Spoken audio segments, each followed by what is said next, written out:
Jay here for Stretford Paddock. This is the Paper Talk. As you can see, I'm in the studio. We're live. You know what to do. Get involved in the chat and the comments and hit that like button. And if you're not doing already, subscribe to the channel. We want to get to 800,000 subscribers. And with your support, yes, we can get there.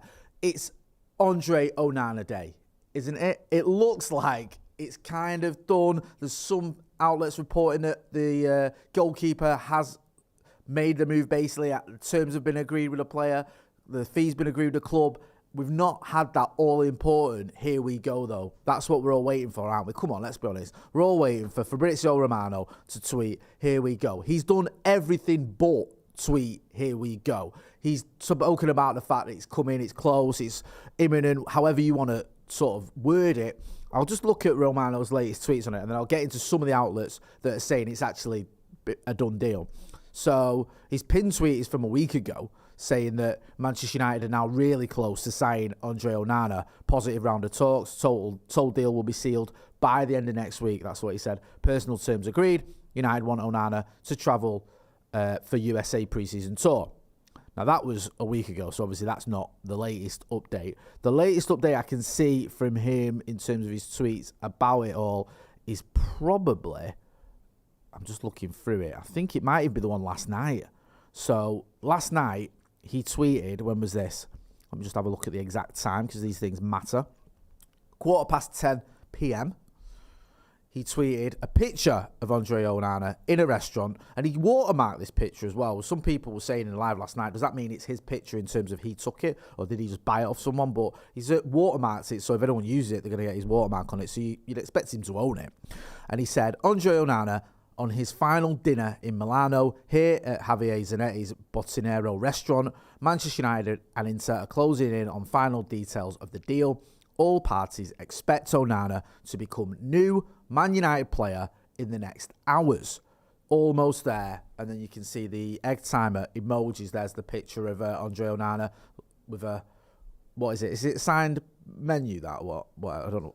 I think it's a signed menu there for Javier Zanetti's restaurant. So that's pretty sort of as close as you can get to saying it's done without actually saying it's done. Now, there's other people that are saying, well, it is done. There was a story in the Express, I think it was this morning. Jack Otway, about 5 to 9, he said, Man United threatened Inter Milan before reaching Andre Onana transfer agreement. Manchester United are on the verge of making Inter Milan start Andre Onana their second signing of the summer transfer window. And if you scroll down, you'll see Manchester United threatened Inter Milan, before agreeing a deal for Andre Onana, according to reports. The Cameroon international is poised to swap the San Siro for Old Trafford this summer. He'll arrive as replacement for David De Gea, who recently left the club on a free transfer? That's not even a word. So you can see some details there. And this has come from Corriere dello Sport, saying that United more or less threatened Inter Milan. Saying, I don't know what they threatened him with. Let's have a look what the actual threat was. So it says here, Inter initially wanted 51 million for Onana, who joined from Ajax on a free transfer. It says here 12 years ago. Well, it wasn't. It was 12 months ago. So that doesn't bode well for the validity of this article when they're getting...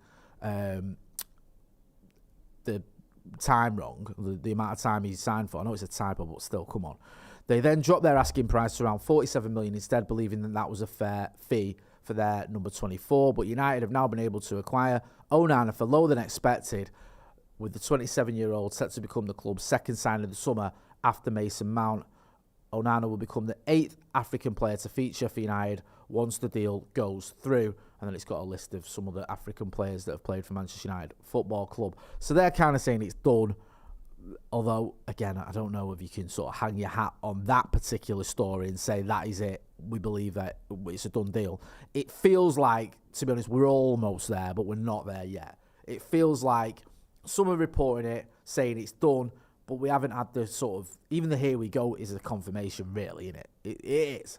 But we haven't had that yet. And Romano's been all over this story. So you think he'd know if it was a here we go. Obviously, that's his sort of thing, and it's his trademark, according to his Twitter. So we haven't had that yet. So even though I feel like we're almost there, I still feel like we're not there yet. Let's get into some of the comments before we speak about it a little bit more. BMW Racing 1974 says, good upgrade on David. Now who will get out the door and who will we get up front, sorry. I think the first person out the door is going to be Dean Henderson, surely. I think that the only reason he's not gone yet is because we're waiting for this deal to be done before we sell him to Nottingham Forest. The amount of stories, rumours, reports that Forest want him, he's obviously been there for a season. It's just constant, and it makes a lot of sense. He's available for a relatively cheap price, I think, anyway. So once that deal's done with Onana, I expect Dean Henderson to sign next week for Nottingham Forest. I don't think that'll drag on. I think it's already pretty much done. It's just United don't want to do it, or it'd be risky to do it in case anything goes wrong with the Onana deal. So you need to get him done first, and then you can sell one of your other keepers. Otherwise, it might just be Tom Heaton and the other lad, the young lad playing in goal. Jamie White, Jakoya Trott, Danny, Darren Cox, Asim Baymidaf, all saying sort of good morning. Faraz Khan says, morning Jay, how's the weather up there? It was raining before. Yeah, I didn't bring my parker with me as well, and I got caught in some of the rain, so that was a bit of a schoolboy error. Brian Casey, Duncan D's nuts. Morning, Jay. Morning, lad. A.I. Williams says, yes, Jay. Titan says, Fabrizio said it's more than close. Yeah, he said it's not just close, it's more than close. So we'll see what that means. It's almost like, I thought, honestly, by the first thing in the morning it'd be done. I thought it'd be done by now. I thought we'd have had a here we go and everyone can sort of acknowledge that he is a Manchester United player more or less. But it still feels like it's not quite there yet. I don't know what it is. It could just be going through the contract. It could be just crossing a few T's and dotting a few I's. It does feel like we're almost there. It's imminent. I went through this the other day about the process of when United are linked with a player, it goes from monitoring the situation to scouting, to talks begin, to submitting a bid, to terms agreed with the player, to Manchester United negotiating, to a deal is close, to a deal is imminent, to a deal is done, or to a here we go. We're not at the here we go stage yet, but it does feel like it will be any minute now. I wouldn't be surprised if it's while we're on this live. Solo from the United Agenda says, until I see him holding up the United shirt, I won't believe anything. So he's not going to believe. Even if he sees a Romano tweet saying, here we go, he don't believe it. He wants to see a United player with holding up a shirt. Does anyone know? Here's a little quiz for you. This is an African player as well. I don't know if he'll count as one of United's former African players. The player that signed for United, held up the shirt, yet didn't play for us. We signed him, he held up United's shirt, took pictures, he didn't end up playing for us. He went to another club. If you can work that out, or if you know it, get him. Yeah, loads of people already straight in there. Jake in the box was the first one. Mikel, Jed91, Courtstar, Adam Barnett, Kieran, Hisham El Sayed, Liam Mills, Abhinav Verma, loads of people. I'm going to start missing now. Loads of people. John Obi Mikel, we bought him, didn't we? And he signed for United, and he held up the shirt, and he's like, give his little thing, I'm happy to join United, big club, and all the rest of it. And this is when United were, a pomp. And then Chelsea wanted him, and I think he changed his mind. Well, he did change his mind, but he'd already signed for United. So what he did, he went missing for about, I think, 2 weeks. I don't think anyone could get hold of him, didn't know where he was. Then he made a sort of accusations that he'd been forced to sign for United. He didn't want to sign for United. He'd been threatened into it, not by the club, but by other people. And then I think it went to some sort of court decision, and then United ended up getting a payout for him, even though he'd never played for us. I think we got 40 million quid, and he went to Chelsea. It was a bit annoying at the time, because you sort of thought, well, they've done a sneaky one there. They've probably offered him a bit more money and said, look, we'll get you out of it. But I don't think it was the end of the world. I thought John Obi Mikel was all right. I don't think he was that good. Philip Garvin says, Essien. No, Essien was, he was at United as a youngster, but we couldn't get a work permit for him. So he ended up leaving and then eventually going to Chelsea and doing very, very well. Starlord says he wanted the London life.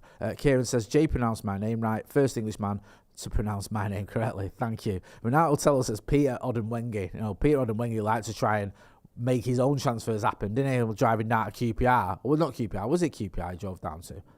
I can't remember. I think it was, wasn't it? Yeah, to try and force for a move, but it didn't happen. Shaq says, was that payout really 40 million? No, 14 million.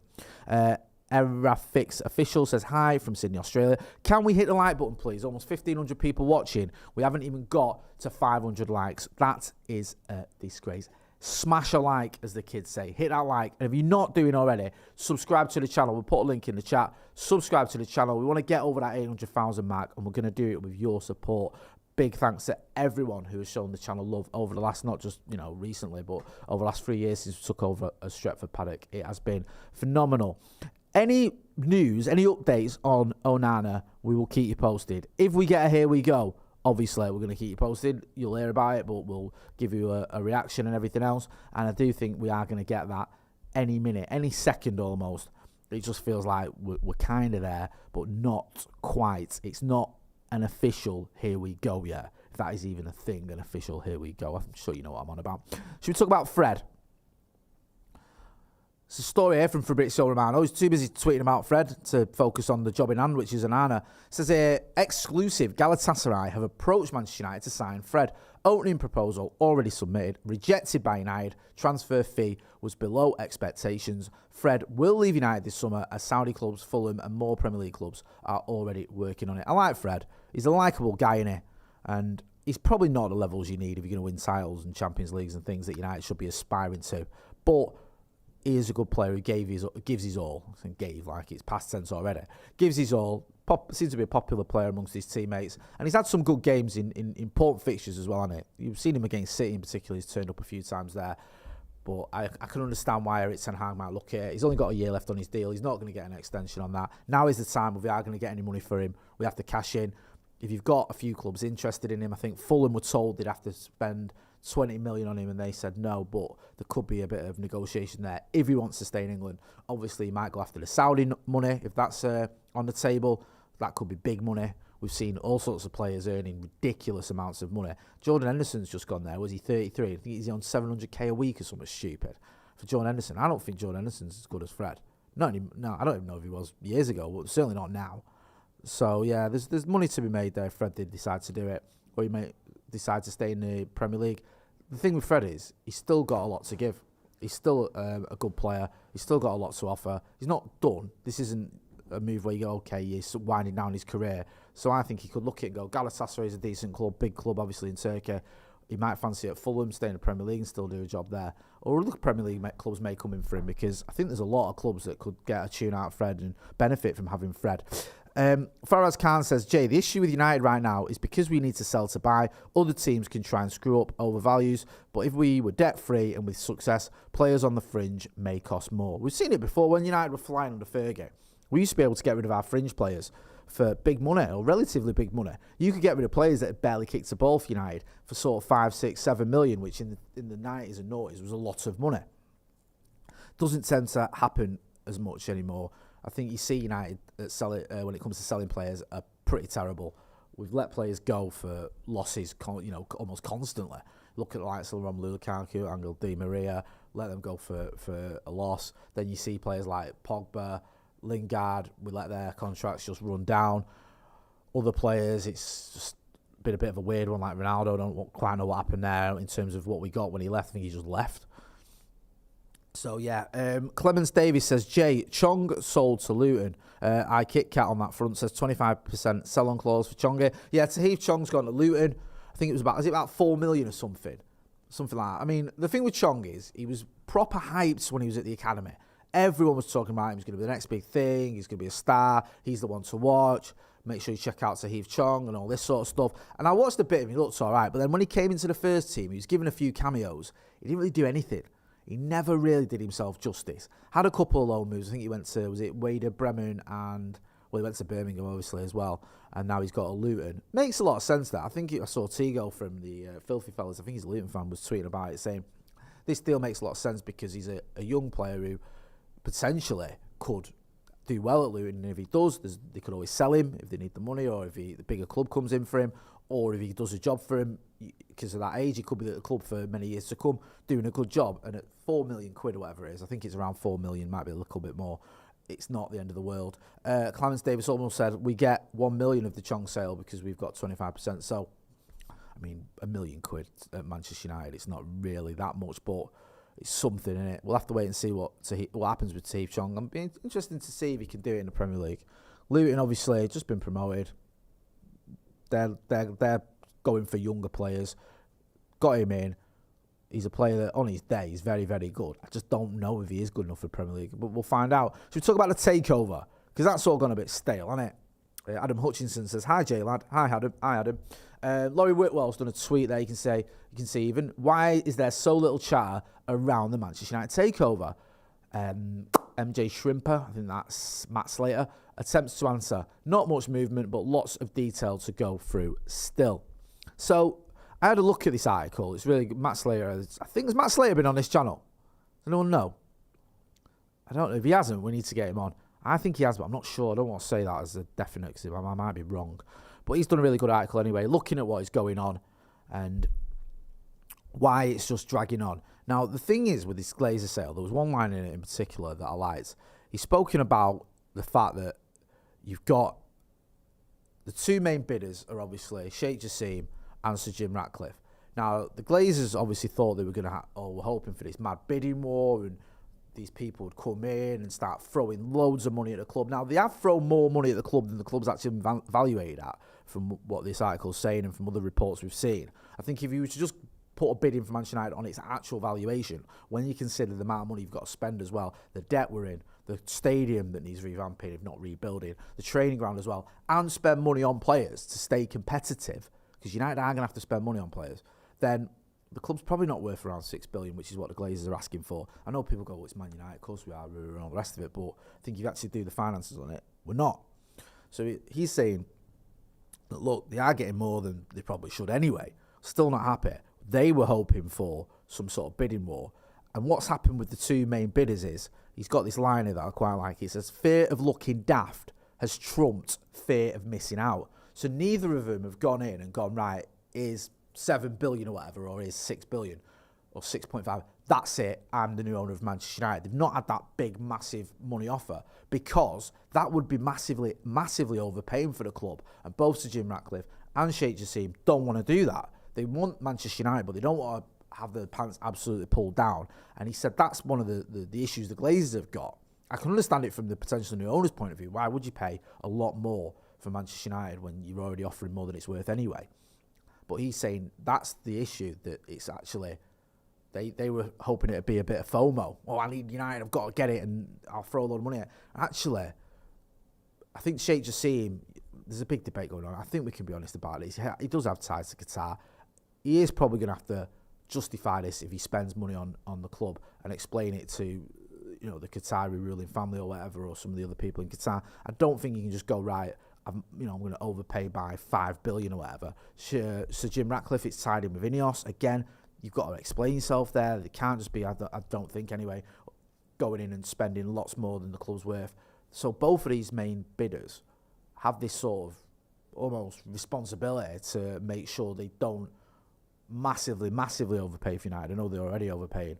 So that has trumped, that's what he's saying, the fear of looking daft, of looking like a bit of a sucker, has trumped the fear of missing out. And that's why the Glazers are in this sort of quandary where they can't get the money up. They can't seem to edge another bid to come forward. You know how it was going, like Sir Jim would come in and then Sheikh Jassim and then Sir Jim and then Sheikh Jassim. 1 minute Sheikh Jassim's the front runner, then it's Sir Jim, then it's Sheikh Jassim. It still feels like it is Sheikh Jassim at the minute, but there hasn't been this mad bidding war of late. And we've just been in this sort of quandary where it's, 8 months now since they did that statement about strategic alternatives.